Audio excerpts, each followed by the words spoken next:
I was actually just listening to this article on this idea of an adventure playground, how our playgrounds now are like an administrator's dream. They're like so safe, but they're a child's nightmare because they're so safe.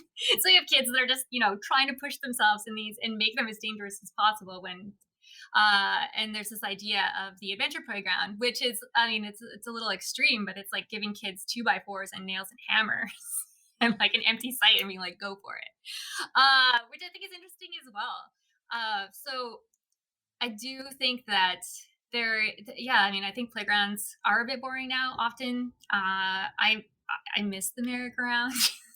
I don't know about you. I don't miss getting all dizzy, but yes. But yeah, I think I have this great book on playgrounds through the 50s, 60s, 70s of different architects and different landscape architects designed, and they're so interesting. And the materials, local materials. There's all these different environments that kids can play in like they're so different from place to place, which I think is important. I think it's a variety of experiences is good for us.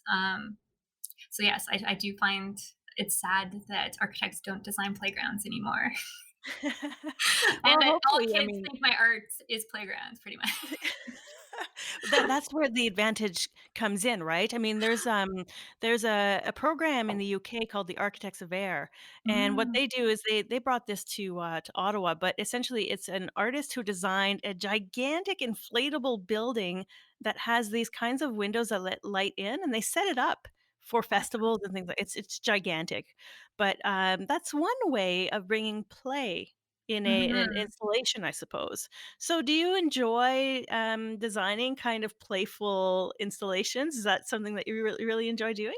Yeah, I think that absolutely. I see my work is not complete until someone's in it, experiencing it, and playing with it. I want to know what they're going to do. I've built this structure for them to connect with, their surroundings, their building materials, usually some sort of natural environment. But I really want to watch.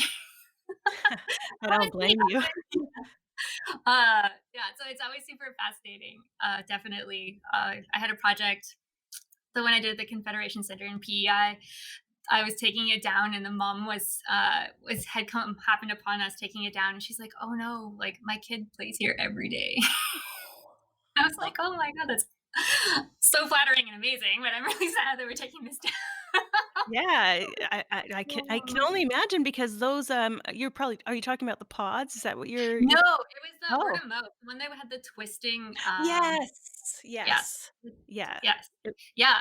I mean, but again, like, yeah, I really like creating structures for people to play inside. Absolutely. I think that, yeah, I guess you're right. There's definitely an element of play within my work. And I think it's important, even in our architecture, is to have that joy, that playfulness for sure.